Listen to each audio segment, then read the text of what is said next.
Yeah.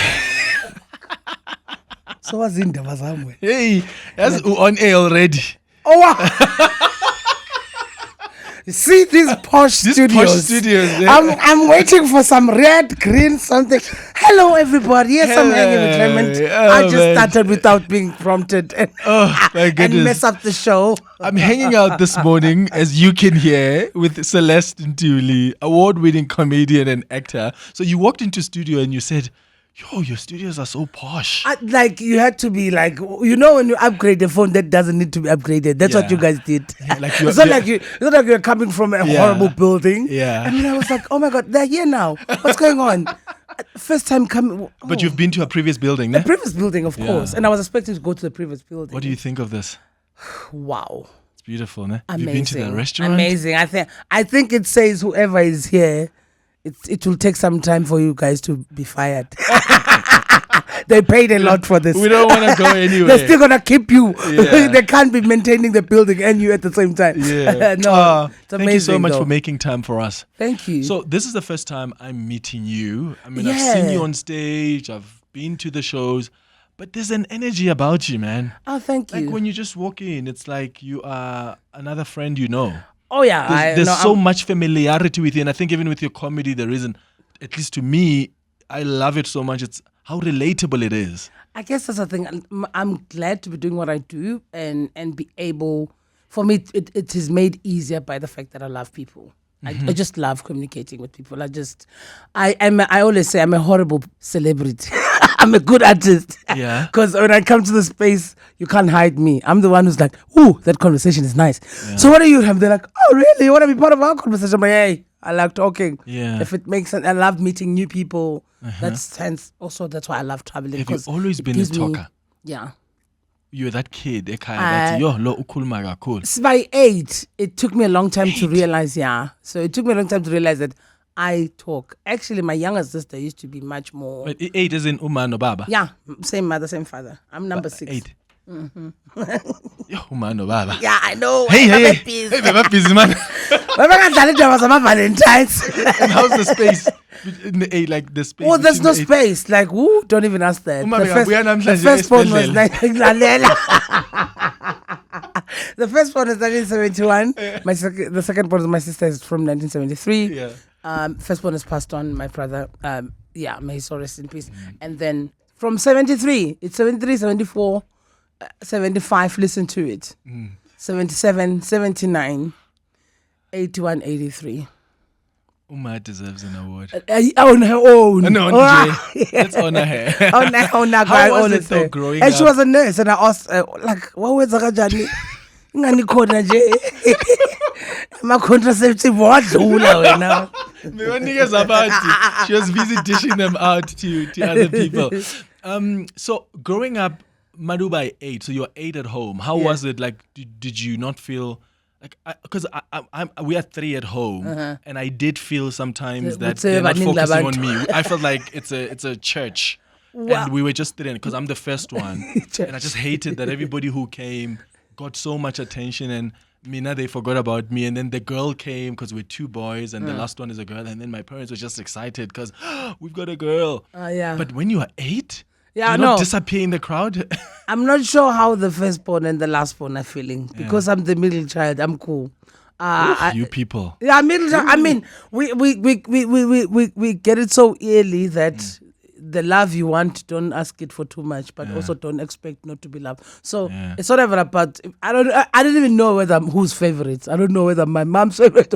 I was not even expecting those things, but I could pick it up like, hey, my dad had his own favorites, and my mom had, the ones that, but for me, I think for me and my other brothers, because imagine 8, I'm just the middle, but there's another middle. So there's a whole group that is the middle. Yeah, exactly.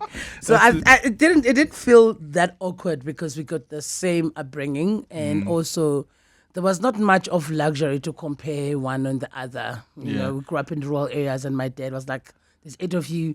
He will buy the similar toys. He will share bicycles. We'll share everything." Yeah. So it didn't feel like we are being robbed of something. Can I just say that the role you played on Isibaya? Oh, Lord, I know. I know. And it's been 3-4 years now. And they told me that it's going to take 8, because I was there for 8 years, since the beginning till the last slate. So I was told that the way the people know that character, they're still going to know her for the next 8 years. So I'm waiting for the next 4 years for you, for people to. Yeah. But I enjoyed her. I won't lie. I enjoyed playing her.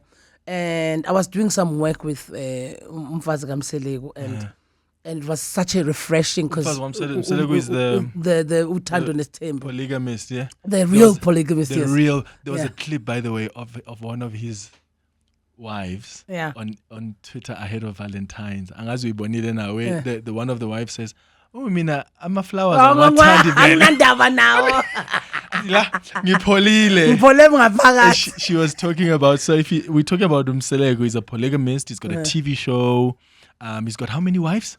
4 wives. I was with her last wife. Yeah, and one of the wives on their reality show was talking about, because Mselego, this husband, didn't buy her flowers, and she was talking about how I didn't know how that came about. They didn't buy only her? No, they didn't buy her flowers. Yeah, because I used to watch that show back in the day, like 3 years or so ago. And then in the video, she says, "No, I'm not bothered because I don't really love flowers." So people were posting that ahead of Valentine's, saying, "This is me pretending like I don't like flowers." In fact, Abel has found that clip. Yabo njengoba ngalitholanga irose right nje khuleke sinqeni nje phakathi njengetsheketshe anginakwa stress sama rose vela ngiyena nanomuntu oyimbaleki yabona ke nje lapho ngimnandi la phakathi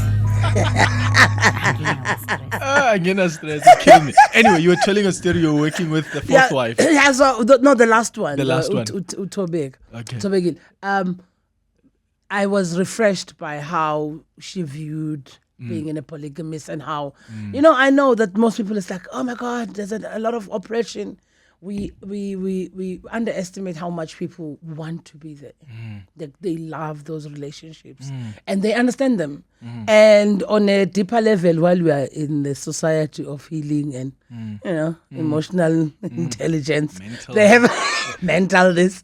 They have a lot of. I believe, because I wouldn't have played that character. What helped me play the character is that I understood that women in polygamous relationships, that's a choice. I think we only now also looking at it as a choice when polyamory is also a conversation. But there are people who are capable and who also do not believe that one person can love one person. Like they truly do not believe that.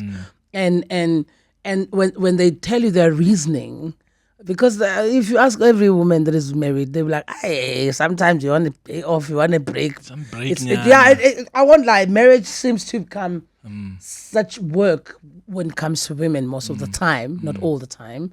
But then most women, like, actually in a polygamous setup, I get to get day offs. Like I get to not to deal with this person every day. So I get to get the time off and time out. If we fought and he's at wife number so and so, it's a different refreshing thing. So for me to play that character very well, I had to understand that without judging it. I think that's what helped me, because personally, nami ngifana naye lo ama-flower into because you didn't get them. I didn't get them.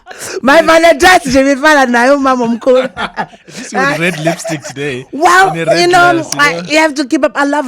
You have to show up for yourself. Listen, even if they have these dates that you feel like, I don't have anyone to celebrate it with, I don't have flowers, because someone posted, said, they gave you flowers. I said, no, that was a photo shoot.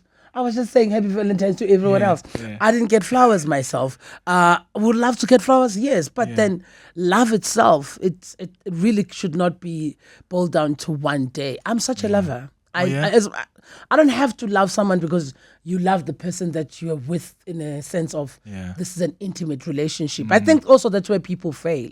You can't be a horrible lover to your friends and family and think that the relationship is going to be great. Yes, and you can only fake it up to a certain point. Exactly. If your family cannot feel your love, because your love language should be. And this stranger you met 2 weeks ago. Now, so everything. No, please. It will show. It will show. Yes. So.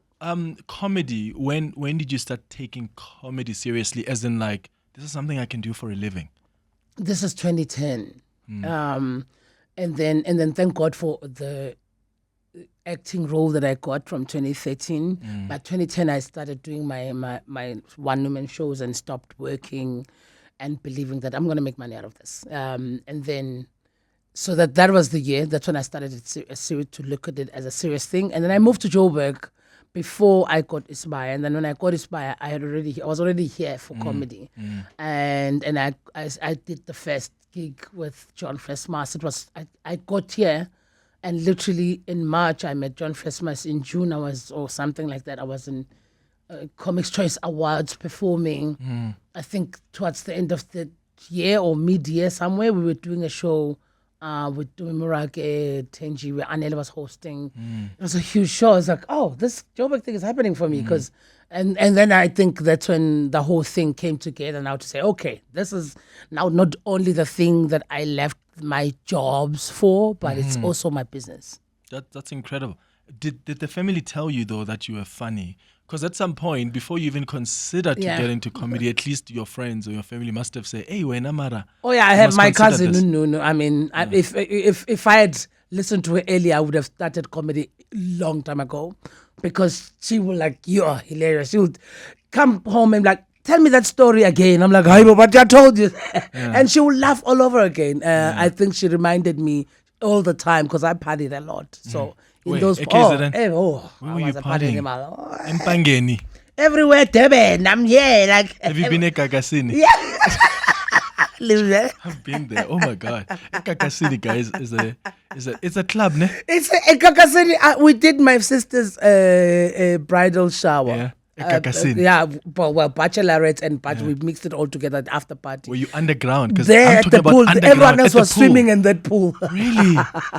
So yeah, Kakasini is. Have any of you been to a Kakasini? It's in the middle of Point. It's in the middle of nowhere, and then you just go. There's an underground place. It's funny now. We Kakasini. Hey, guys, Clement knows Kakasini. Never again. No. I hear you looking and talking to Trevor all like home. You went to Kakasini. Guys, it was beautiful. But Gashisa, it's hot. Yeah. There's no proper ventilation underground. But people are having fun. This was.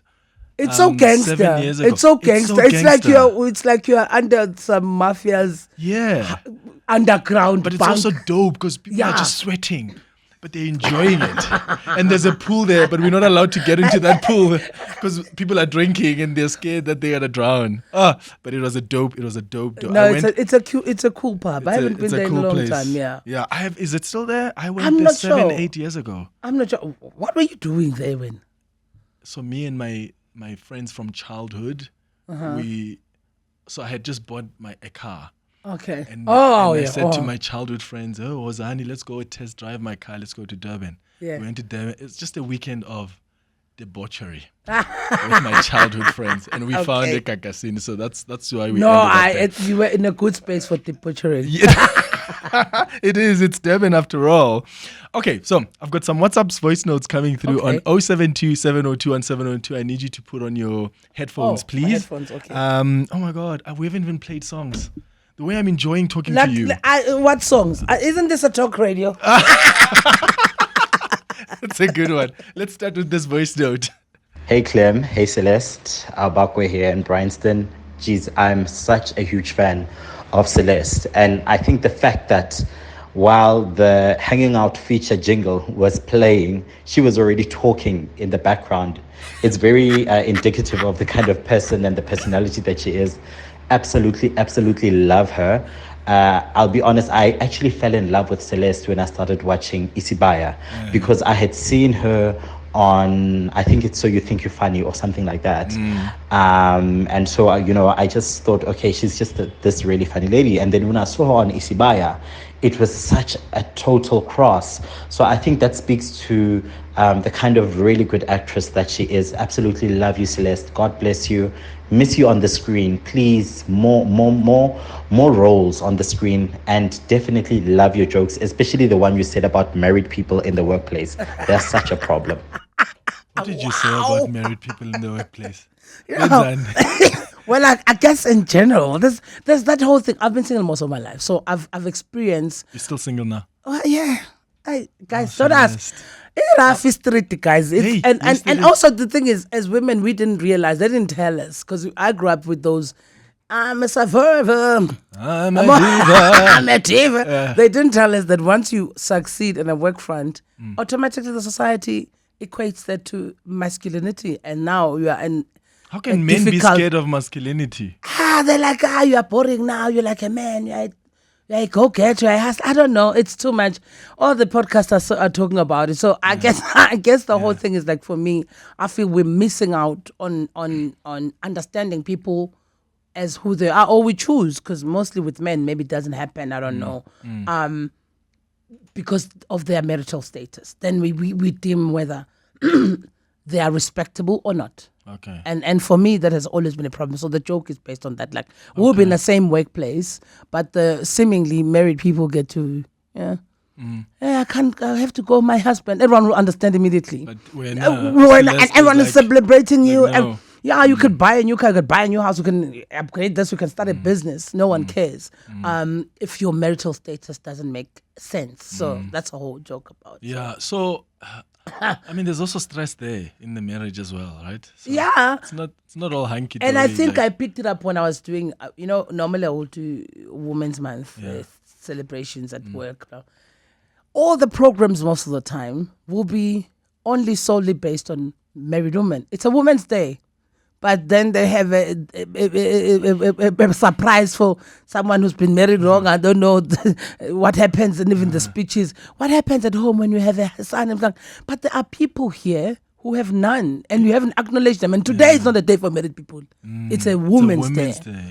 But because to you, a woman is. And every time I say the joke on a corporate gig and a corporate event, and then I say, let's just, for the sake of this joke, and check the ratio, how many people are married, how many are not. Half of the time, 60% of people are not married. And you're like, look, you're busy now giving prizes for kettles and what toast, what bread bean. For your kids in the morning. For the kids in the morning. give these ones, they are singing. Something for a dog. We got a message yesterday we got an email from a listener who's 39 years old. Yeah. And she was just saying, it's tough there in the streets when you are 39 and you are a woman of your own.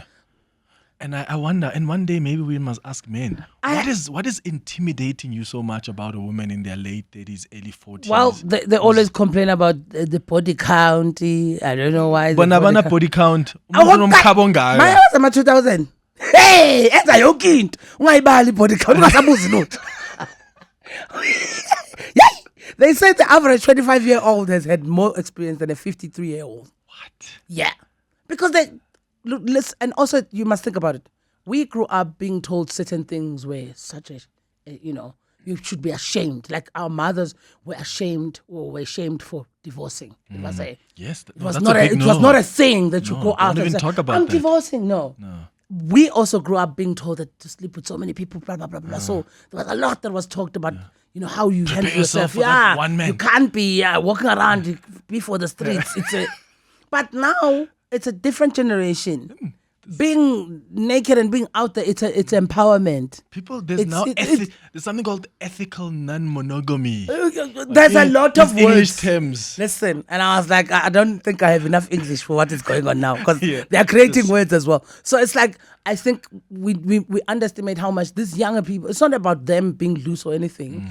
It's that sex and all these sexual connotations and whether you sleep with how many people, how many, and how you describe, it's no longer something taboo, and it's no longer something that you must be ashamed of. In actual fact, in contrary, it's what makes one believe that they are much more in charge and in control of their sexuality. And we're learning more about sex and our sexualities in this generation. Yeah. And back in the day, I think that's why part of the reason why women were also falling pregnant at a young age was also because they didn't understand too many things. And what has happened with that is that now, because we grew up not being ashamed of divorcing and being on our own, we had that strength of like, okay, it's cool to be by yourself as a woman. You don't take nonsense. You're not going to persevere in jail because, I'm so desperate for marriage. And I think also the conversation is only spoken on the point of view of a woman, that this is what our mothers used to do, this is what you don't want to do. I don't think we are fair enough to explain it for men, because sometimes when you are in an advantage or when you are the one enjoying the privilege, you overlook how your privilege can also kill you because it's a privilege. It's unfair somehow. The universe will find a way to adjust that. So you are also going to be suffering somehow, you know. And I think with men, it's that the privilege of patriarchy has not afforded men to allow themselves to grow and move away from what. Do you understand? Because it's like we had to. We had no choice because we've always didn't have that privilege. Yeah. But with men, because they want to keep the privilege, but by keeping the privilege, you are also hindering your own growth. It's also self-destructive.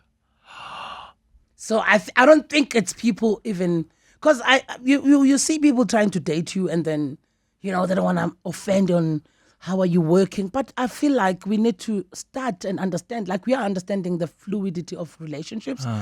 I don't think the society is that hard to understand a woman that is working.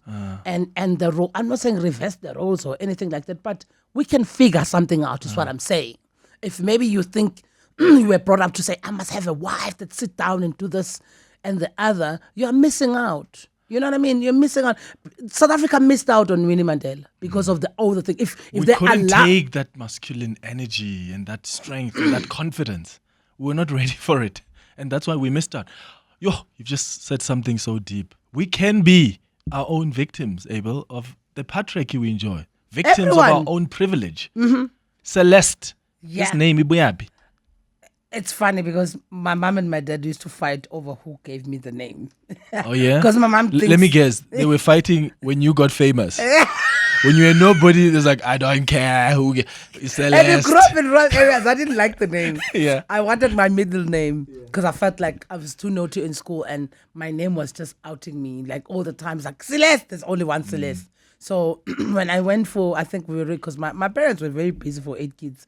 So after second year of school, you go there with your 40 rand in hand to go register yourself. They are not there. So I tried to sneak in my Zulu name and the teachers were like, never! We are not changing this name. So every time I grew up, but I think I gave up when I was about to go in high school. I was like, actually, you know what? Let me just surrender on this name. I wanted to change it so badly, purely because I just wanted to be like others. I didn't want to be like the only Celeste. I felt like everyone else, when they talk about Celeste in the rural areas, it's me. Like in school, like there's no other Celeste. Yeah. So the name my mom said, she was reading my father's Reader's Digest, and she saw the name there while she was pregnant with me. But my dad believes that also. He passed on. May his soul rest in peace. They used to fight because my dad would like, but it was my Reader's Digest. I'm the one who read the name first, so I don't know. But they just gravitated towards the name. That's interesting. And then they gave me the name. Yeah. Celeste. Back a KZN. Yo. Child number 6 will make you find. I mean, you're running out of names. Creative ways. You've got to be creative now. You can't say Sbusi, no, okay. Tandoloe. Okay, I mean, it makes sense. No, but honestly, I think my dad was creative with names, though. Yeah. Here's some more WhatsApp voice notes on 072 702 1702. Good morning, Mr. Manyathela. Hamilton here in Springs. Right there in the studio, you've got one of the best. She's one of the best. She's very good. Celeste Ntuli. Hello, sisters. Hello. Ekakasini. Very nice place under in the basement. Yeah, such a nice place. Hey, Hamilton here in Springs. And someone said on Twitter, where's that tweet? Says, yo, Clement and Celeste, my first time Ekakasini. I just remember we went into the club and we resurfaced and it was 6:30 a.m. Right. That's it. That's what happened to me as Yes, well. we came out at around 7 in the morning. And you come out and you're like, hi, bro, it's 7 in the morning? Let me tell you what happened to me on those nights. Like after coming out, it's early hours of the morning and we decided shisanyama. You know those shisanyama there that are horrible then? Yes. Yeah. Because we're all hungry. Those are opened ones. Yeah. Don't I bump into my ex looking like I come from World War III? Oh, no. Hungover like crazy. And like literally. literally. And the ex looked good. Bruh, you don't fresh. You can't come across your ex when you are not looking good. I vouched that fresh. day that I'm never coming out of my house looking horrible. Did you guys talk? I tried to avoid it. I can't even remember what was. I was horrified. Goodness. Yeah, no, you can't. Always be ready to come across your ex in the streets? Jeez, I think I always say I think I contributed to my own being single lifestyle because it took me a long time for so many things to click. You know, I couldn't care. Like even my friends were the ones that like, Celeste, but this guy's always out. Like, I forgot. Like I think it's that whole thing when you are running. I think this is what we might suffer from by the freedom also. Like privilege. When you have freedom, you also have responsibility. We tend to, as women, because we're now free, we can do whatever. We tend to not know exactly as well when we are sabotaging our own feminine energy to be used. Because sometimes, and I grew up, when you are soft and this, it's weakness. And also when you are a dreamer and you want things, you then become stronger in emotional sense that you shouldn't be. You should be nice and feminist. Like when you see the bosses and the CEOs that are that are women, but they are not feminine. And you're like, they already are wired psychologically. And some of the things are amazing that are feminine, that our mothers used to enjoy. And I feel like to a certain degree, with our freedom and fighting for this and the other, you lose out on that. We lost that vulnerability, that softness, that that silence of knowing. I talk too much, and I understood, from my mom, because whenever I talk to my mom will be quiet, and at some point, yes, that quietness could be of a very abusive submissiveness, but at a certain level, when you understand it properly, it works in our energy and it works in our power. It's our power to be silent at certain times. You must know when to talk, basically. I love that. Okay, and you must know when to play music. Yeah, let's play music. Let's play music. So when I saw that you also love Zonke, I was like, I love you more because I'm obsessed with Zonke. Okay, I think we're gonna fight over who's number one fan. Okay, I'll tell you why I'm the number one fan. Yeah, I have not missed any of her recent shows. I have seen her in Joburg, and then she was performing in the Eastern Cape, and I said, I also want to experience her in her hometown, and I went. Okay. I flew to Gqeberha, and I watched her perform that night. I've seen most of her shows, but I've never had that opportunity of making sure that I move mountains to go see her like you. I will move them. And then one time, oh my God, have you ever emceed? Yes. So one time, I get a call from her manager. This is a true story. Right. This is early last year. When did I go to Zonke? It was early last year in Gqeberha. I think it must have been early last year. After that show, she was looking for an MC to do her show at Carnival City, right, or something. And I remember I got a call from her management team. I literally couldn't believe it.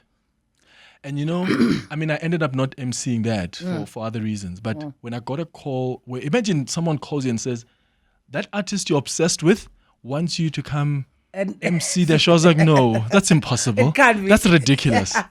But that was the craziest thing that's ever happened. And I'm glad it didn't happen.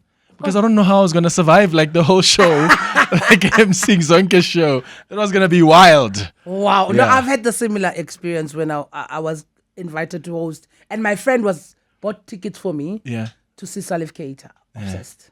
I love So it was in Durban. Yeah. And for whatever reason, the MC pulled out and I was called to MC. I won't lie.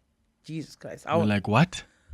It was my best day ever. Oh, that's amazing. And I know how you would have felt. Yes. Yeah. And when also I was put in the same poster with Zonke, oh my God. Were you on a poster with Zonke? Look at me. Oh my God. I was hosting. Well, I didn't make it on the poster. I was hosting and literally how I hosted, I introduced her, went straight in front of the stage so I can enjoy it. Good morning, Clement. Thank you for being Celeste. How are you? I'm so interested in the Zulu name. Please, can I get the Zulu name for Celeste?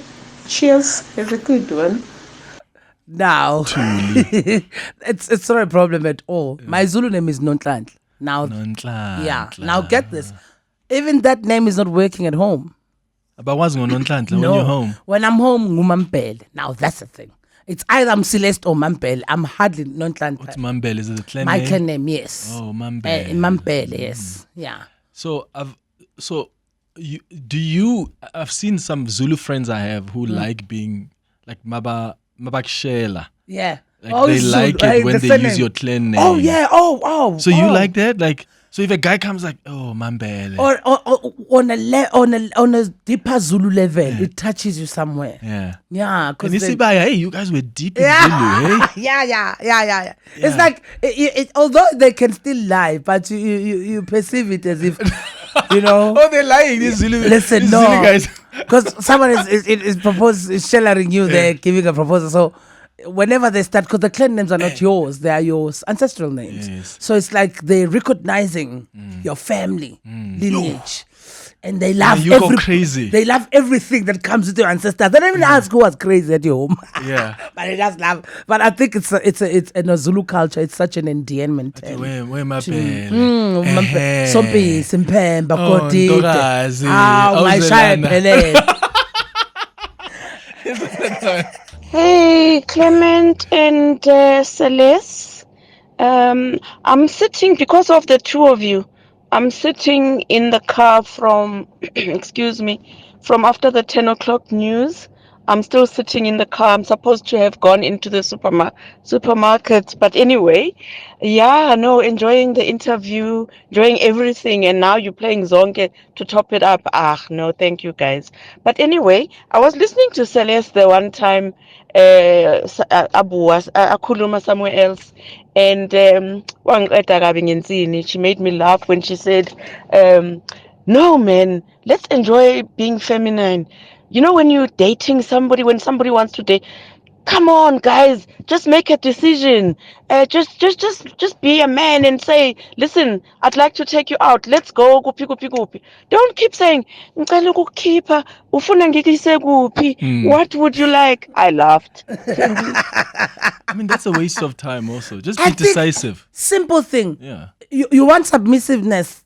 Start there by being a leader. Yeah. Like Of 6:30, where are we going? I'm picking you 6:30. up. We're going here. Listen, we have a direction. 50-50 manje. Ah, Remember, swagna. Funa, why did you choose that restaurant without my approval? Let me tell you, we also have our own issues with our extremely unnecessary feminism that we just throw in there to protect ourselves, because we are human beings at the end of the day.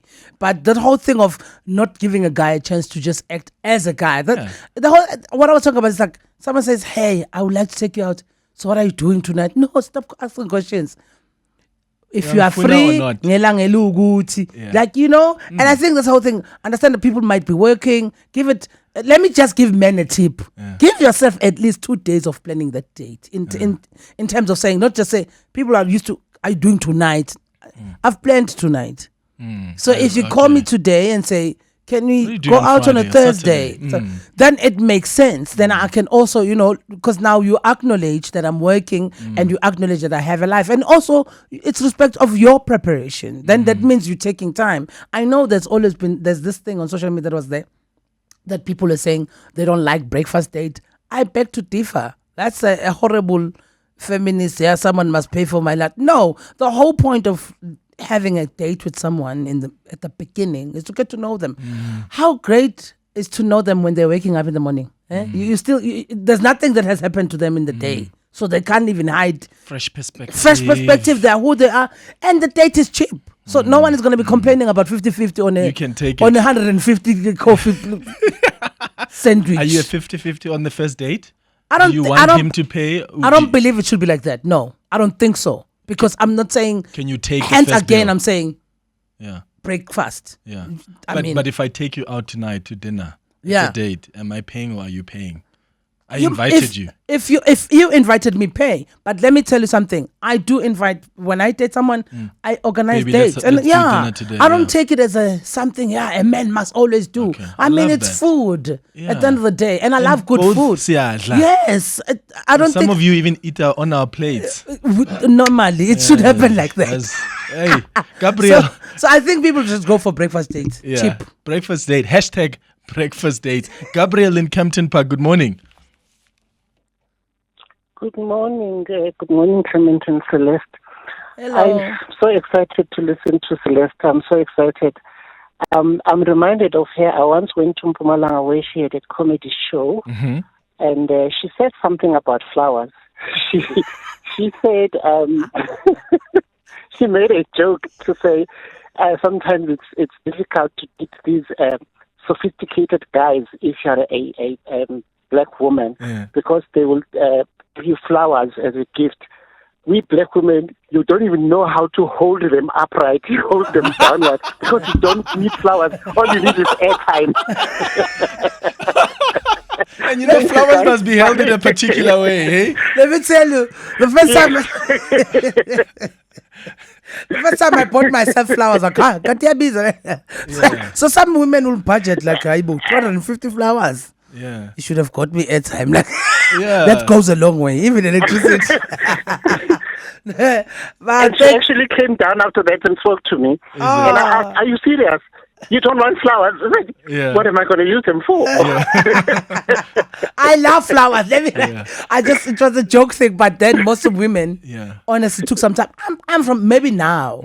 My peers, it took us time. I mean, hello, even your mom would say, don't touch my flowers. Don't. You didn't think of them as something to just take home and smell. When you're a student, where are you going to put those flowers? It was bigger happy, yeah. We said to him, so funny vase, man. So bigger. Vase Leo is 150 rand. Where am I getting 150 to get a vase? Well, Gabriel, thank you for calling, man. Thank you. We're not going to have time for another call. Let me just prioritize calls from listeners now and WhatsApp texts. Okay. It's fine. Anyway, you and I, because we're going to back for Zonke. So we are good. When they've already called you, so you do your thing, hook me up. So, I'll get my people to talk to your people, to talk to their people.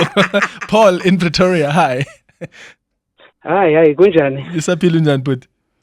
Yeah, ukhuluma noPaul, ngithokoze kakhulu ukuba noSister Celeste Ntuli. Sure. Ngaba nelakhi lapha nabasibiza lapha kuSibaya SS ama extra.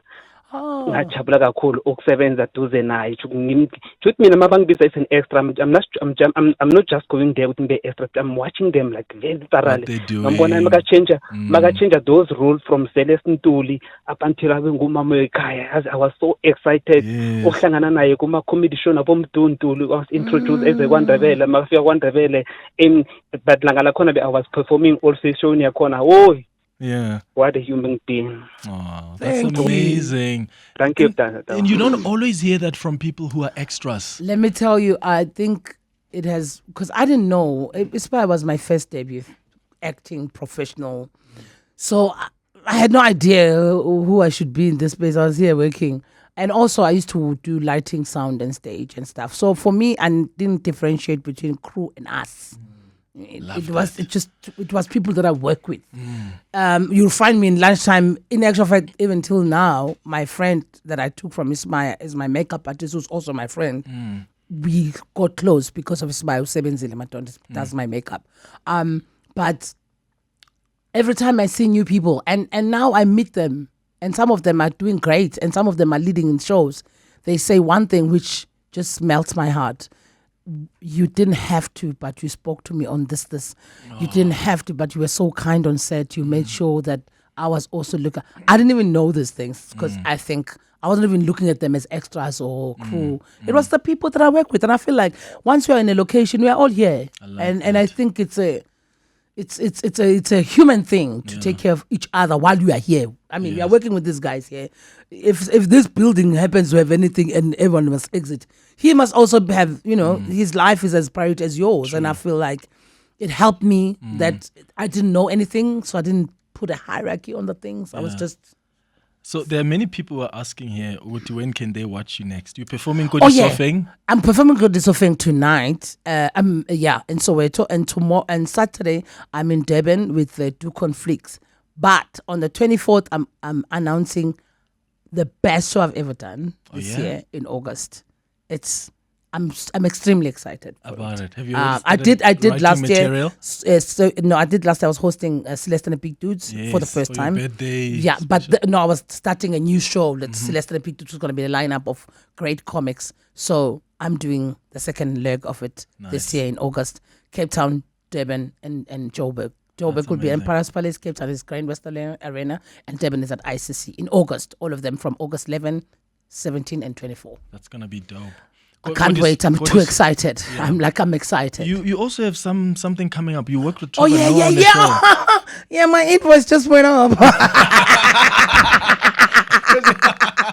I was just next to him, and I liked how they positioned me. Like I'm behind. You can tell. Behind him. You can tell who's coming up next. No, they can check out on Last One Laughing. Yeah. It's on. It's gonna be on Prime. Yeah. Said I don't know what's happening with Prime, Amazon Prime, but we were able to launch the show. To see that they're leaving South Africa. Bruh, but at least the show is launched. The show is launched, and I somehow I don't believe. I think maybe they might continue, maybe licensing. I don't know because they gave it all on the launch thing, and I'm grateful for what they gave us as an opportunity. Yeah. So the show is starting tomorrow.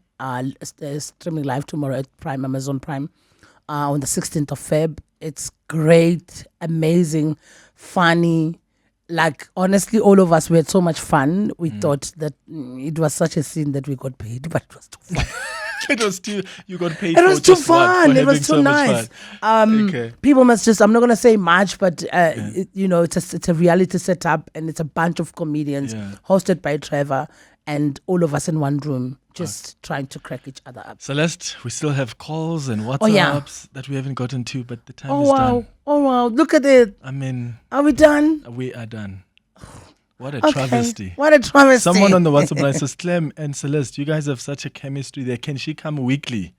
Yeah, okay. No, thank you. I got the job. She's going to invoice us. Look at there's a lady there with the glasses like, I can't afford it. Can you do it pro bono? Oh, yeah. For exposure. Yeah. I've done the exposure. I'm already exposed. Thank you for making time. Thank you for coming through. This was so much fun. Hanging out with Clement on 702. Let's walk the talk.